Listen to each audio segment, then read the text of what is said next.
레퍼런스, 좋은 레퍼런스가 많이 있는 곳, 그런 사람, 그런 장소, 그런 교회, 이건 굳이 말하지 않아도 사람들이 모여들게 되어 있습니다.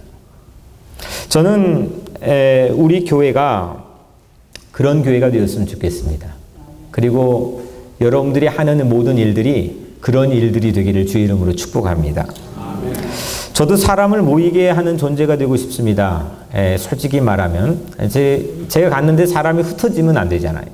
사람이 모이게 하는 존재가 되고 싶은데 아직은 제 영성이 고작 그 레벨이 그냥 내가 사람에게 노출되어야만 사람이 모여드는, 그리고 길목이 아주 좋고 또 사람들이 소개 안 해주면 저라도 막 이렇게 저 자신을 소개해야만 사람들이 모여들 수 있는 그런 레벨의 정도밖에 되지 않습니다. 근데 나이 들어서 제가 영성이 조금 더 깊어지고 기품이 있어진다면 제 마음에 오래전부터 이런 바람이 하나가 있습니다. 큰 교회를 목회해야만 사람들이 모여든 존재가 아니라 그 마더 테레사는 그 인도의 빈민의 동굴에서 살았잖아요. 거기에 사역을 했잖아요. 근데 사람들이 그 사람 말 들으려고 그 동굴을 무지막지하게 찾아가는 겁니다. 마더 테레사처럼 동굴에 숨어 있건 산에 올라가 있건 어디에 있건 간에 찾아오는 그런 사람에 대한 자기 존재에 대한 비전을 아주 오래전부터 저 스스로는 가지고 있었습니다. 굳이 큰 교회를 건물을 지어야만 사람들이 그런 인프라나 그런 시스템을 갖추어야만 사람들이 모여드는 그런 정도 레벨의 교회 섬기는 사역자가 아니라 마틴 루터 킹 목사는 감옥에 넣어놓았잖아요. 근데 그 감옥에 넣어놨는데 볼 수가 없어요. 근데 그 교도소 앞에 수만 명의 인파들이 그의 온기와 그의 영성을 느끼려고 수만 명이 그 교도소 앞에 모이는 거예요. 제가 지금 할 일은 뭐냐, 우리 교회, 뉴욕 우리 교회를 그런 교회로 가꾸고 그런 교회로 만드는 그런 섬김을 제 마음속에 간직하고 싶습니다. 여러분들 그런 교회가 되기를 주의 이름으로 축복합니다. 그리고 여러분들 그냥 흘려가는 대로 뭐 다람쥐 쳇바퀴 돌듯이 인생 살지 않고 뭔가 내 삶에 대한 분명한 고울이 있어야 되잖아요. 내 존재에 대한 비전이 있어요. 뭐 성과나 열매나 뭔가 아웃컴에 대한 비전만 다들 갖고 있는데 나 존재감에 대한 비전이 있어야 될 거 아닙니까? 내가 그런 존재가 되었으면 좋겠다. 사람이 모여드는 존재가 되고 공동체의 분위기를 업시키는 그런 존재가 되고 그런 교회와 그런 인생이 꼭 되시기를 주님의 이름으로 간절히 축복합니다. 근데 역사에서 보면 예수님만큼 이 사람 모이게 하는 이 아주 다분한 끼가 특출난 분도 없는 것 같아요. 예수님은요, 뭐 그냥 어디 서 있기만 하면 사람들이 모여들었습니다. 태어날 때부터 그 베들레헴 마구간 그 말밥통에다가 예수님 아가를 거기다 담아놨는데 그거 보려고 산 넘고 물 건너 강 건너 가지고 동방의 박사들이 그 주변으로 모여들었습니다. 자기 고향도 아니고 저 먼 이국 땅 낯선 땅 호적 조사하려고 가다가 들른 여관에 말밥통에 누워있는 그 아가를 보려고 그 밤중에 양치던 목자가 그 예수님을 찾아와 그 주변으로 모여들었습니다. 예수님은 하여튼 뭐 30세가 되니까 이 성년이 되어서 처음 사역을 시작하는데 그 처음 성년의 공생의 사역 시작할 때 평가를 마태복음 10장에 이렇게 담아놨는데 4장에 갈릴리와 데가볼리와 예루살렘과 유대와 요단강 건너편에서 허다한 무리가 쫓으니라. 그러니까 허다한 무리가 마태복음 5장 1절 산상순 하려고 산에 올라가니까 등산하니까 그 등산에 졸졸졸 다 쫓아가는. 마태복음 8장 1절에 이제 말씀 마치고 하산을 하니까 거기 또 그냥 사람들이 허다한 무리가 쫓아가는 거예요. 호숫가에 배 타고 가니까 그 배 타고 졸졸 사람들이 다 쫓아와요. 심지어는 중풍병자, 혈기 마른 자, 혈루증 환자, 뭐 갖가지 온갖 질병 가진 사람들이 터부시했던 사람들, 이런 사람들 예수님을 허다한 무리들이 쫓아왔습니다. 주변에 사람들이 막 모이는 거예요. 어부였던 베드로와 안드레도 예수님을 쫓았고, 심지어는 매국노라고 사람들이 거들떠보지도 않았던 세리였던 마태도 예수님을 쫓았습니다. 콤파스가 있으면 이 콤파스의 중심이 있잖아요. 동심원을 그리는 중심이. 마치 그것처럼 예수님이 뭐 어디를 가나 어디에 서 있어도 무엇을 하든지 사람들이 인산인해 바글바글 붐볐다는 거예요. 내가 여기서 악기를 배워서 악기를 연주하는데 아무도 없다고 생각해봐요. 제가 열심히 설교 준비를 해가지고 설교를 하는데 여기 아무도 앉아있지 않다고 생각해봐요. 참 비참한 겁니다. 예수님께서는 자기 삶의 존재감의 모습을 우리에게 보여줬는데 태어날 때부터 사람들이 그 주변으로 모여들었다는 거예요. 예수를 믿는 사람은 그러면 어떻게 해야 돼요? 예수를 믿는 사람도 마찬가지로 예수의 마음을 가지고 살면 사람들이 모여들게 돼 있어요. 오늘 본문에서 예수님 중심으로 12명이 모였습니다. 많은 숫자도 여기 있는 사람보다도 턱없이 적은 숫자가 딱 12명이 예수님 주변으로 모이는데, 오늘 우리가 읽은 이 말씀의 이 짧은 이 모습은 이후에 아주 역사적인 모습이 되는 거예요. 역사적인 회담이 되는 거고 역사적인 미팅이 되는 겁니다. 왜냐하면은 이 예수의 운동이 그 시대와 장소에만 국한하지 않고 국경을 넘어서고 시대를 넘어서고 인종을 넘어서고 수많은 경계를 넘어서서 여전히 예수의 그 수많은 사람들이 예수 주변으로 모여들 수 있는 결정적인 역할을 한 것은 바로 이 모여있는 12명 때문에 그렇게 된 거예요.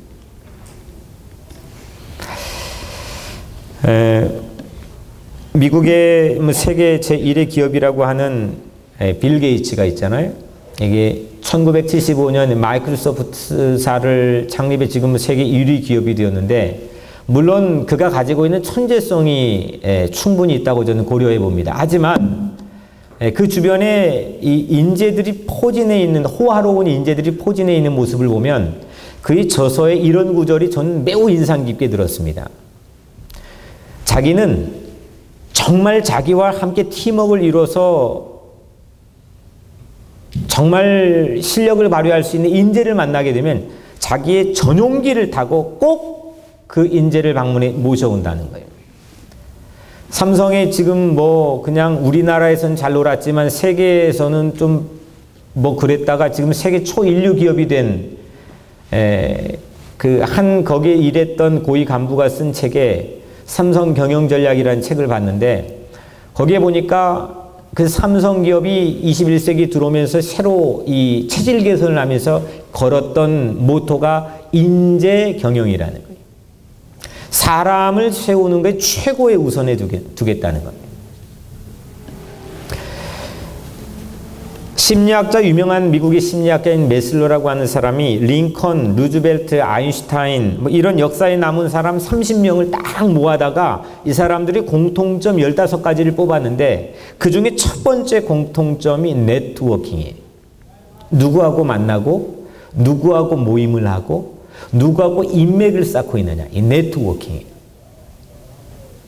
맨날 마음에 그냥 불편한 마음만 가지고 있는 사람들하고 그렇지 않죠. 파워풀한 다이나믹한 에너지를 가지고 있는 사람들이 그 주변에 포진하고 있는 겁니다. 오늘 예수님은 제자들을 이 자기 주변으로 12명을 딱 하고 모은 다음에, 뭐 지금이야 그들이 뭐 대단한 뭐 교회 이름, 뭐 사람 이름에다 뭐 다 붙여놓았지만 그때 당시 누가 알아줍니까? 뭐 안드레를 누가 알아줬어요? 베드로를 누가 알아줍니까? 근데 그 별 볼 일 없는 12명이 예수님 주변으로 딱 하고 모였는데, 이 네트워킹이 역사상 가장 의미심장한 인맥이 된 거예요. 이들이 종횡무진 밟고 다니는 곳에는 뭐 시대가 뒤집어지고 세상이 바뀌었던 겁니다. 이 인맥을 뭐 누가 흉내내? 뭐 삼성이 이건희가 흉내냅니까? 뭐 빌 게이츠가 흉내냅니까? 뭐 100년이 아니에요. 1000년, 2000년이 지나는데 여전히 세상에는 이 예수 주변으로 묶여진 이 네트워킹이 종횡무진 하나님의 복음을 가지고 세상 방방곡곡으로 흩어지고 있습니다. 오늘 우리들도 마찬가지. 이 네트워킹 안에 있는 그런 인물들인 것을 믿으시길 바랍니다. 여러분들이 그런 사람들이. 근데 예수가 최고의 인맥을 형성하고 이 예수의 하트를 무브먼트로 만든 이런 이유가 뭘까, 그러면? 이 12명이 어떤 요인이 있길래 이 네트워킹이 이렇게 그들이 밟고 다니는 땅마다 세상을 바꾸고 뒤집어 놓았을까? 그 요인이 뭘까? 물론 여러 가지로 설명할 수 있겠지만 저는 그 첫 번째 이들의 만남의 모습을 보면서 요인이 이것구나라고 하는 첫 번째 요인을 제 나름대로 기도하면서 발견해 봤어요. 오늘 본문에 5절에 보면 예수께서 이 12를 내어 보내시며 있어요. 이 12를 내어 보내시며. 예수 인맥의 저는 파괴력은 이들을 내어 보내는, sending out 하는 것. 이 네트워킹을 마치 거미 줄처럼 촘촘하게 아주 경영 전략을 짜가지고 촘촘하게 잘 메꾸어 놓는 데 있는 게 아니라 이들을 sending out 하는데 이 예수 인맥에 파워풀한 능력이 있다는 거예요. 세상의 책들을 가만히 보고 사람들이 연구하는 지점들을 가만히 보면 밖에 있는 걸 내 주머니에 넣는 이 프로세스에는 수많은 연구 서적들이 있습니다. 사람들이 탐구하고 수많은 관심과 노력을 기울입니다. 어떻게 하면 밖에 있는 거를 내 주머니에 넣을까? 교회도 마찬가지로 이 교회도 밖에 있는 많은 영혼들을 이 교회 안으로 모이게 하는 데는 지대한 관심을 가지고 많은 노력과 많은 투자를 합니다. 그런데 여기에서 꺼내서 바깥으로 내보내는 것, 내 주머니에서 바깥으로 어떻게 사용하고 내보낼 것, 어떻게 지출할 건가에 대한 연구나 탐구나 관심은 그렇게 심도 있게 하는 사람을 그렇게 빈번하게 만나보지는 못하는 것 같습니다. 교회도 마찬가지로 모이게 하는 데는 많은 관심과 또 많은 생각을, 많은 노력, 많은 투자를 하지만 우리 모이진 성도들을 어떻게 세상에 각자의 삶의 터전으로 어떻게 저들이 먼데이 through Saturday를 살게 할까? 어떻게 저들이 더 많은 퍼센테이지를 차지하는 시간 속에서 더 능력 있게 살게 할까?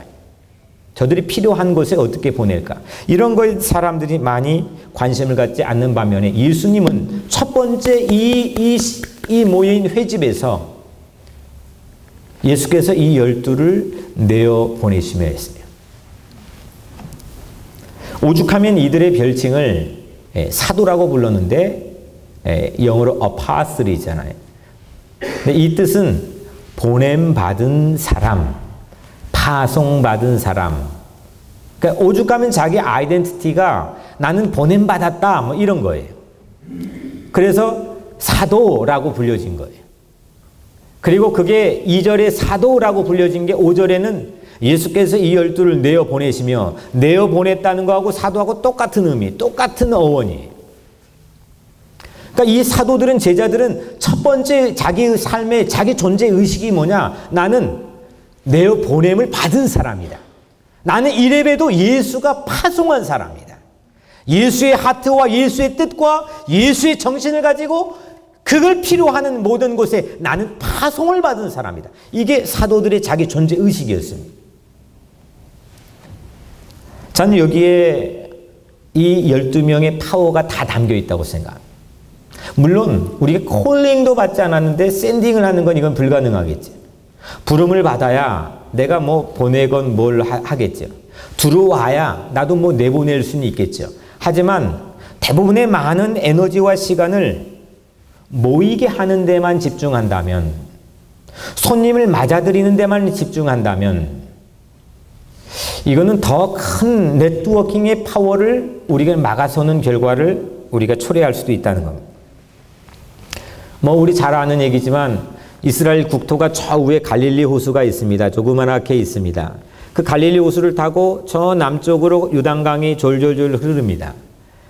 그리고 요단강 끝쪽에 보니까 큰 사해 바다가 있는데 그 사해 바다를 우리가 죽은 바다 뭐 이렇게 부르잖아요. 들어오는 구멍이 있는데 나가는 구멍이 없다는 겁니다. 내 인생도 마찬가지로 맨날 들어올 것만 집착해가지고 조금만 안 돌아도 그것 때문에 낙심하고 열등감에 빠지거나 그 들어오는 것만 탐색하고 탐구하고 연구한다면, 그리고 나가는 구멍이 아무것도 없다면, 그런 교회, 그런 가정, 그런 인생, 정말 매력 있는 사람들이 모이게 할 수 있는 그런 매력이 있을까 우리 반문해 봐야 됩니다. 제가 플로리다에서 목회할 때 이사를 한번 한 적이 있습니다. 이사를 한 다음에, 이사하면은 뭐 전화기도 설치하고 뭐 또 막 해야 되잖아요. 그래서 버라이전에 전화를 걸었습니다.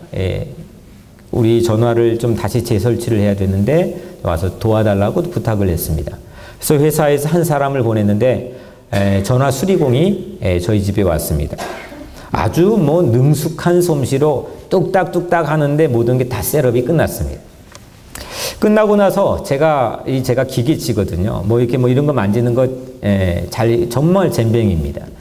그래서 제가 그동안 못 해놓고 쌓아놨던 거를 궁금한 걸 물어봤습니다. 이게 정말 가능한 겁니까? 이거 정말 할 수 있는 겁니까?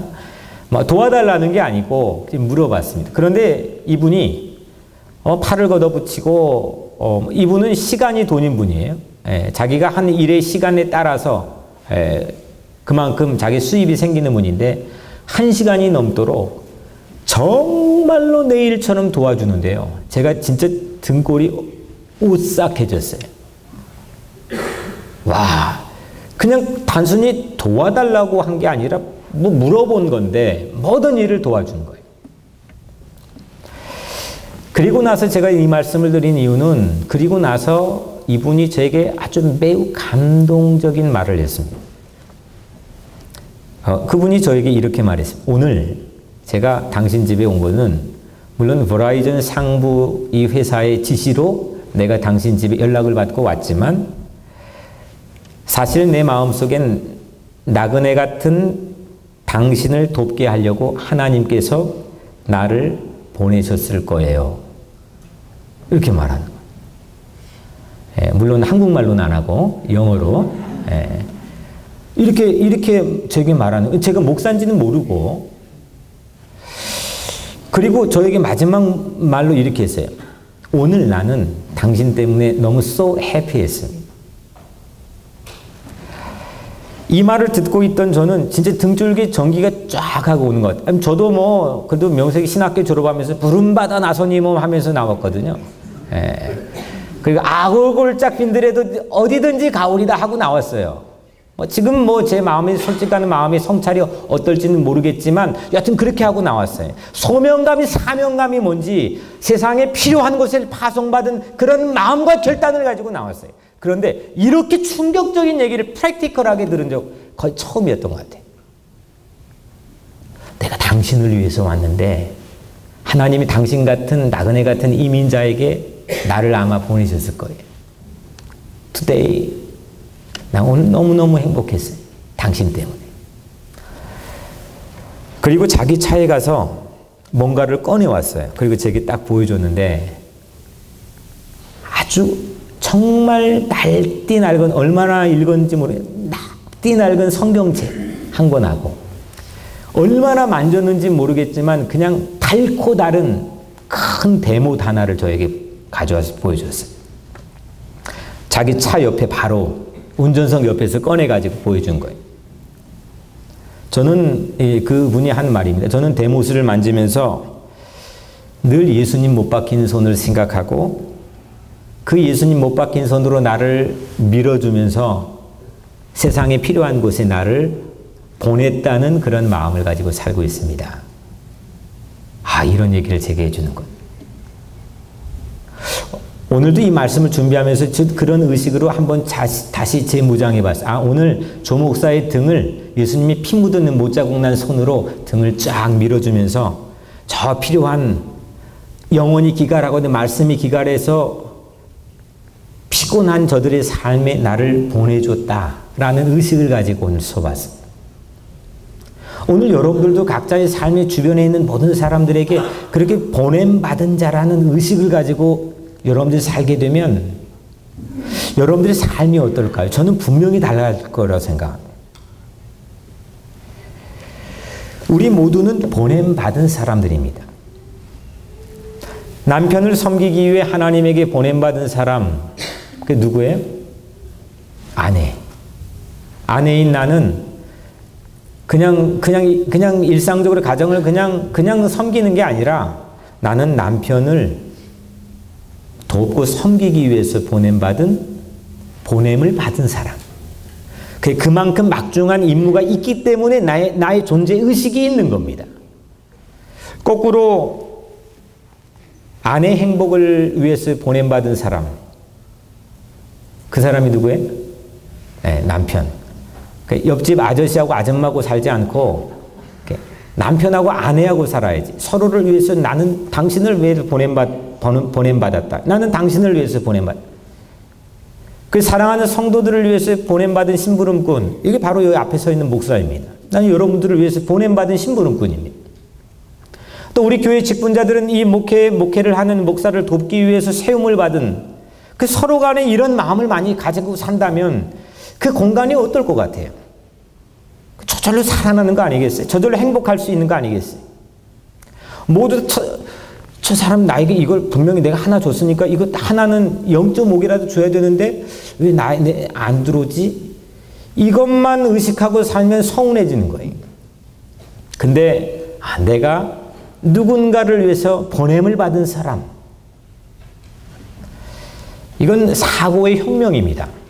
이건 생각의 완전한 패러다임이 전환되는 것. 오늘 예수님께서는 제자들을 모아놓고 그냥 12명 갖고 이 조직을 어떻게 구성할까? 이 조직을 어떻게 짜임새 있게 경영해 볼까? 이런 거 우리처럼 그런 수준으로 논하지 않았습니다. 그들을 모이자마자 내어 보내시며 사도라 칭하시고 세상에 나중에는 예루살렘, 온 유다, 사마리아 땅 끝까지 너희들은 보냄받은 자라는 의식을 가지고 살아라.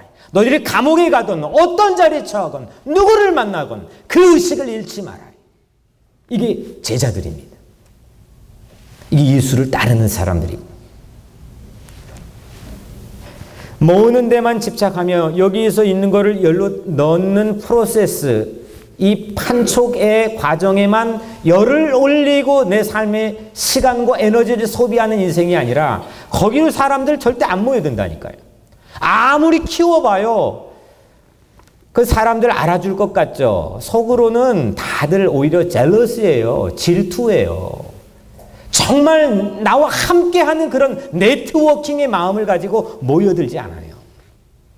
내 명예 가지고 내가 근사한 집 가지고 있으면 사람들 다 좋아해 줄 것 같죠? 심지어 내 형제들도 그거 한번 물어봐야 돼요. 그러기 쉽지 않은 사회입니다. 내가 좋은 연주를 하고 좋은 설교를 하고 큰 교회를 세우고 하면 다 좋아할 것 같지만 실제 그렇지 않아요. 정말 나를 위해 사랑과 관심을 나눠주며 그런 사람들이 모여들고 그런 네트워킹이 만들어지기 위해서는요, 출구가 있어야 돼요. 들어오는 과정만 연구하는 게 아니라 나가는 과정들에 대해서 우리가 연구하고 관심 갖고 투자하고 거기에 에너지를 소비해야 돼요. 오늘 예수님이 그걸 보여주셨어요. 예수님도 하늘에서 파송돼서 우리에게 오셨잖아요. 그분은 그래서 보냄받는 자라는 의식을 한 번도 잃지 않았어요. 늘 아버지가 나를 이 땅에 나를 보내신 아버지께서 친히 나를 위하여 증거하셨느니라. 그분은 우리보다 훨씬 파워풀한 능력을 갖고 있어요. 훨씬 한번 휙 하고 말 한번 연설하면 사람들이 오죽순거리로 모여들 수 있는 그런 파워를 가지고 있는데 그분은 늘 아버지에게 있어요. 왜냐? 나는 보냄받았다는 거예요. 이 의식을 가지고 사니까 종국에는 사람들이 그 주변으로 모여드는 거예요. 그리고 우리를 세상에 보내셨어요. 너희는 가서 모든 족속으로 제자를 삼아. 사랑하는 성도 여러분, 여러분이 보냄받은 자로 서 있다면 여러분은 반드시 꼭 필히 세 가지 이야기를 듣게 될 겁니다. 먼저 첫 번째, 그곳에 가면 그 사람 만나면 네가 성장할 수 있어. 두 번째, 그곳에 가면 너 알아줄 수 있고 인정하고 기억해 줄 수 있어. 그리고 세 번째, 그곳에 가면 거기는 그 사람은 내가 명예를 걸고 이름을 걸고 내가 레퍼런스 해줄게. 저는 여러분들 주변으로 또 우리 교회 주변으로 길목 좋지 않은 곳에 있는 정말 한인타운에는 멀리 떨어져 있는 이 교회 길목이지만 그런 예수님의 영성을 가지고 보냄받은 자란 자기 의식을 가지고 살아가는 이런 교회에 많은 사람들이 주하는 영혼들이 모이게 될 줄로 믿습니다. 오늘 여러분들이 그런 사람이 되세요. 오늘부터 나는 보냄받은 사람이다. 나는 세상에 파송받은 사람이다. 예수님이 피 묻은 못자국 손으로 내 등을 살며시 밀면서 필요한 곳으로 내 남편과 내 아내에게, 내 자녀에게, 내 교우와 내 이웃에게, 내 사업터에게 나를 밀어주고 보낸 그런 파송받은 이래봬도 그런 사람이에요. 그런 의식 가지고 여러분들 세상에 나가 정말 행복하고 정말 소망 가지고 사는 그런 인생 되시기를 주 이름으로 간절히 축복합니다. 기도하겠습니다.